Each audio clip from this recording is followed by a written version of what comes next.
Un segundo tema que quiero tratar ya es pasando a la cuestión de Israel y pasando a la cuestión de Hezbollah, y que no va en la misma dirección, pero en cierto modo sí. Estaba yo hoy pensando en cómo fue la Segunda Guerra del Líbano en 2006 y cómo se cerró de forma, ¿cómo decirlo?, interruptus. Fue como un coitus interruptus, en el que no se puede decir que Israel ganara, consiguiera sus objetivos, no se puede decir que Hezbollah ganara, pero lo que es cierto es que esa guerra quedó en cierto modo abierta. Y ahora nos enfrentamos a una reedición de esa guerra. Es verdad que con el motivo de las matanzas y masacres de Hamas del 7 de octubre y de las operaciones militares de Israel a partir del 8 de octubre, y en ese momento el hostigamiento, el lanzamiento de cohetes y de algún misil por parte de Hezbollah. Pero en las operaciones que tenemos ahora en marcha y teniendo en cuenta todo lo que ha pasado durante estas últimas 2-3 semanas, la verdad es que puede parecer, y a alguno le podría parecer, que Israel lo tiene fácil a la hora de enfrentarse a Hezbollah. Hezbollah siempre ha sido un hueso duro de roer, una milicia muy bien preparada, muy bien equipada gracias a su acuerdo con Irán y gracias a la colaboración de la Fuerza Quds, de estarles proporcionando todo aquel armamento y todo aquel conocimiento e instrucción que necesitaban.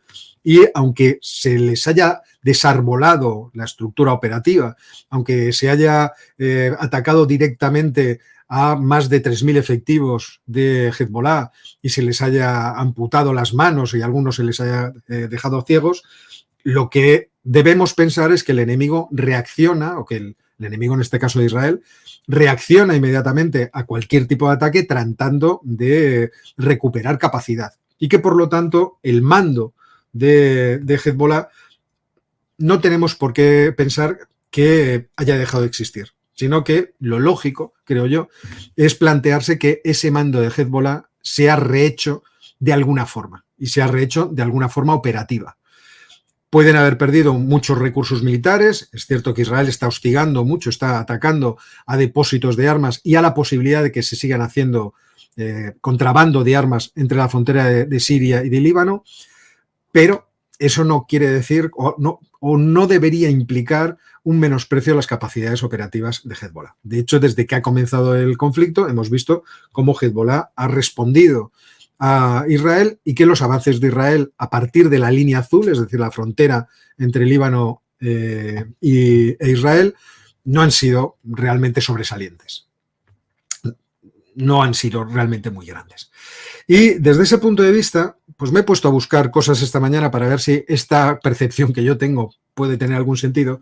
Y he estado viendo en uno de los think tanks que he descubierto recientemente, el Alma Research and Education Center de Israel, que es el centro del que saqué la información acerca de los túneles que Hezbollah tiene desplegados y tiene a lo largo de toda la geografía sur de Líbano. Pues me he encontrado declaraciones de Abraham Levin, que es uno de sus investigadores. Y este señor, este analista, lo que decía, el hecho de que la cadena de mando haya sido dañada no quita la capacidad de disparar misiles y cohetes a las comunidades israelíes o de tratar de golpear a las fuerzas israelíes. Debemos recordar que Hezbollah sigue siendo el mismo poderoso ejército terrorista que todos conocemos. Está bien preparado y está esperando a las tropas israelíes. Pues me parece que es un argumento que creo que, en fin, está de acuerdo más o menos con la percepción que yo tengo. A continuación, lo que hemos visto, por ejemplo, a lo largo del día de hoy ha sido ataques constantes por parte de Hezbollah con cohetes pues a diversas localizaciones, ¿no? Aquí ya Shmona, le hemos visto atacar a Estula, le hemos visto atacar en los Altos del Golán, en Carmiel, les hemos visto atacar en diversos lugares, incluso en Haifa, que es la localización central, la Baja Galilea, en el Valle de Jezreel, en Safed, en Rosh Pina. Es decir, ha habido en las últimas 48 horas por lo menos 105 ataques desde Líbano hasta Israel. Y Hezbollah se ha atribuido la responsabilidad de esos ataques. Por lo tanto, podemos entender que el conflicto está todavía muy lejos de estar cerrado.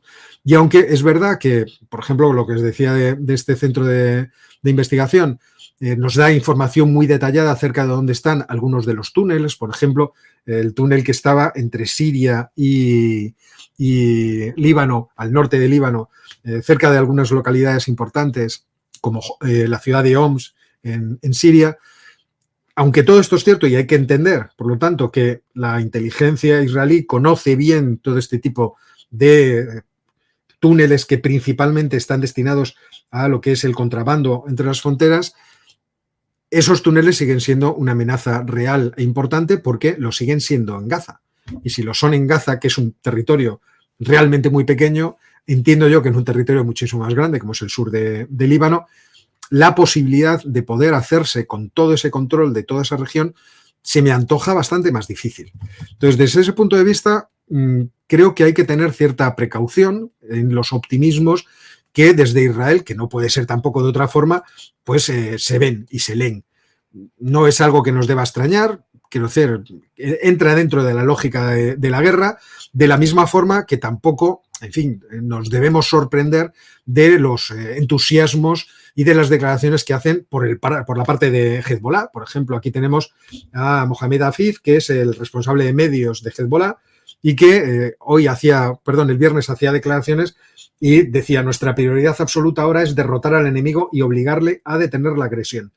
Sin embargo, cualquier esfuerzo político interno o externo para lograr el cese de la agresión es apreciado, siempre que sea coherente con nuestra visión integral de la batalla, sus circunstancias y sus resultados. Estamos un poco, como veis, en fin, en el juego este de las propagandas. Allá cada cual cuando se sitúa, ¿no?, y hace estas declaraciones maximalistas de Israel está derrotada, Israel se la está machacando, porque evidentemente Israel tiene una capacidad militar extraordinaria también dentro de lo que son las circunstancias del conflicto. Y si podemos afirmar de Hezbollah que es un enemigo formidable, ¿qué no podemos decir de Israel? Israel es también un enemigo formidable. Pero como os decía, me recordaba mucho todo esto que está ocurriendo, me recordaba mucho a el conflicto de 2006 y cómo en realidad ese conflicto quedó en cierto modo inconcluso, quedó sin terminar, y lo que está ocurriendo ahora me recuerda a una especie de reedición precisamente de ese conflicto, que además se produjo en el mismo área. Los ataques por parte de Hezbollah se caían en el norte de Israel o en los altos del Golán, y las operaciones que realizaron los israelíes en realidad también se realizaron en la misma zona. Terminará de forma parecida, es decir, con los israelíes viéndose incapaces de progresar más, pero habiendo dado un castigo muy duro a las capacidades militares de Hezbollah, de tal forma que se contenten y a partir del momento se retiren, igual que ocurrió en 2006. Lo que pasa es que 2006 fue un conflicto muy corto, me parece que duró un poquito más de un mes, y sin embargo aquí me da la sensación de que nos encaminamos a un conflicto de larga duración como el que se está produciendo en Gaza. En Gaza llevamos más de un año para poder sacar de esos agujeros a los militantes milicianos de Hamas. Obviamente Líbano es un problema mucho más complicado, mucho más extenso, con muchos más lugares donde se pueden hacer todo tipo de emboscadas, con un enemigo que conoce bien el terreno, y desde ese punto de vista, si los israelíes se emperran en tratar de desactivar completamente a Hezbollah, no creo que las operaciones vayan a ser rápidas o vayan a terminar de forma rápida. Sigue de todas formas la polémica histórica de quién ganó la guerra de 2006. Es cierto que desde el punto de vista de lo que querían los israelíes perdieron, pero no se puede decir que Hezbollah le causara un gran daño. Murieron 1000 y pico palestinos, 100 y pico soldados israelíes, y muchas veces cuando se habla de la derrota de Israel en esa guerra se alude a un informe que en 2012 publicó el Contralor, sí, el responsable de la Contraloría, es decir, el responsable de hacer ¿cómo lo diríamos? De hacer el control de la función de gobierno, de las labores de gobierno, que era en ese caso Misha Lidenstrauss, que creo que le tengo aquí en una fotografía, que es ese señor que tenéis a la izquierda presentando precisamente ese informe. Y en ese informe es verdad que se hace una enorme crítica respecto de las capacidades que tenían de proteger los israelíes a su población de los misiles, principalmente, y de los cohetes. Principalmente no había suficientes refugios antiaéreos y no estaban cerca de las poblaciones. También hacía una crítica muy grande de la incapacidad que tiene el gobierno israelí de reclutar a los ultraortodoxos, hacía críticas también sobre la logística que se había puesto en marcha en la guerra, pero no hacía críticas directamente al resultado de la guerra. Y este informe se ha utilizado mucho para criticar o para afirmar que Hezbollah le dio una paliza a Israel y le hizo retirarse. Hombre, hacerle retirarse, le hizo retirarse, pero darle una paliza me parece que es una afirmación un tanto exagerada. Relacionado con esto, otro tema, pero relacionado con esto, y que hace pensar en las dificultades que la última acción de Irán bombardeando con misiles balísticos intercontinentales, iba a decir, con misiles balísticos a Israel, pone de manifiesto. La noticia es, seguramente lo habéis escuchado, que Estados Unidos confirma que va a enviar una batería de defensa aérea Azad y soldados a Israel, no sé si con la intención de operarla o de hacer asesoría a las fuerzas de defensa de Israel.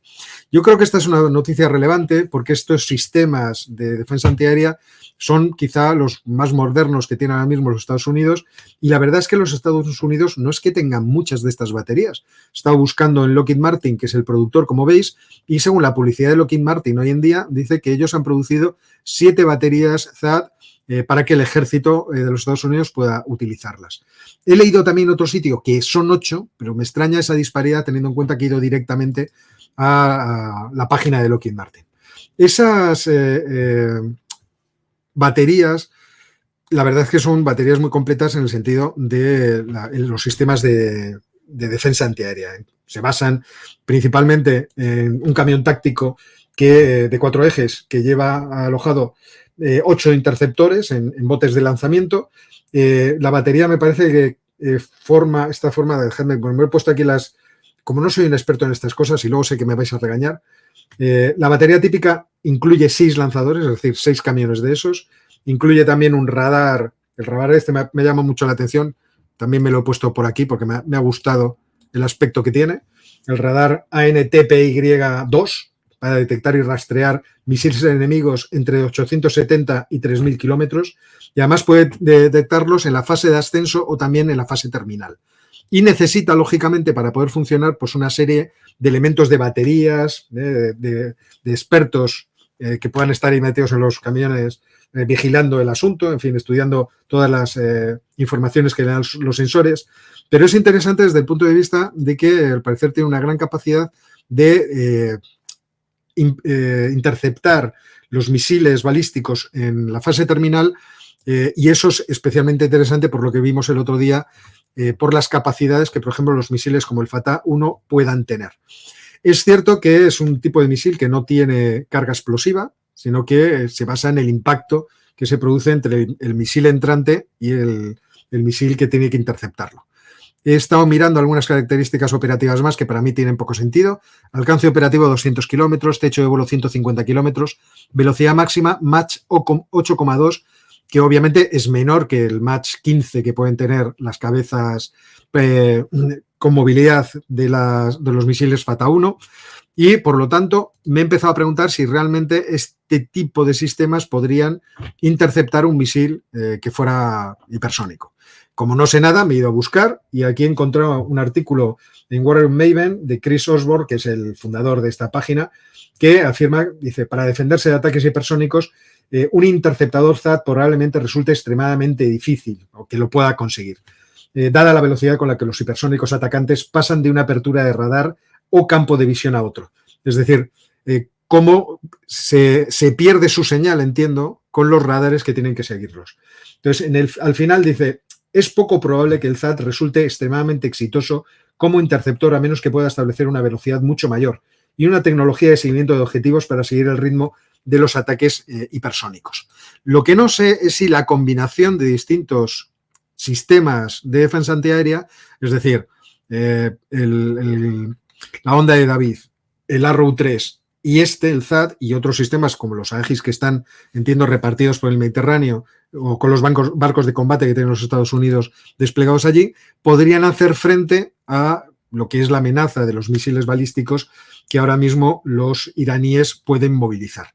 Pero es cierto que la tecnología militar de los iraníes ha progresado muy rápidamente, su programa de misiles balísticos ha progresado rápidamente, que son gente bien preparada, que son gente bien instruida, eso ya lo sabíamos de Teherán, que tienen buen capital humano, y que cuando uno se pone a hacer una cosa, pues evidentemente va dando pasos, se le van ocurriendo ideas, el proceso creativo funciona y entonces van apareciendo misiles como el Fatah, que, como afirma Military View, es un punto de inflexión dentro de lo que es el conflicto, no solamente la guerra, sino el conflicto que ahora mismo está planteado en Oriente Próximo. Afirmaba en esta noticia, en 2023 Irán presentó con orgullo su misil balístico hipersónico Fatah, lo que marca un avance significativo en sus capacidades militares.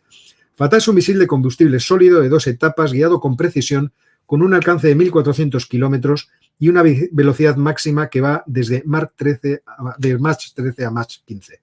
Supera al misil de crucero hipersónico BrahMos 2 de la India. La maniobrabilidad, la velocidad y la capacidad de Fatah para entrar y salir de la atmósfera lo convierten en una amenaza formidable.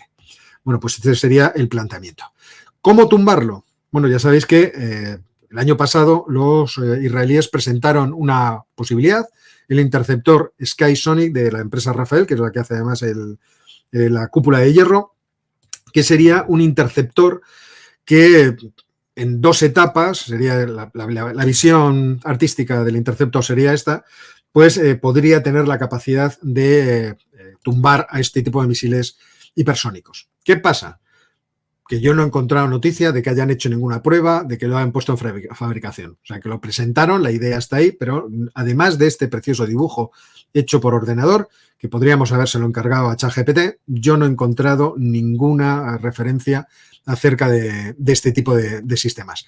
También está realizado por la misma empresa, por Rafael, el llamado Iron Beam, el sistema de láser, que se supone que entraría en servicio el año que viene, es decir, en 2025. Pues tarde me lo fiáis, o largo me lo fiáis. Esto sería demasiado tarde para los intereses estratégicos de los israelíes. Así que, bueno, pues más o menos así están las cosas, pero tenemos esa batería THAAD ya localizada, puesta en el terreno en Israel, en lo que significa una muestra más del enorme compromiso que tienen los Estados Unidos con sus aliados sempiternos y con esa lealtad inquebrantable que son los israelíes.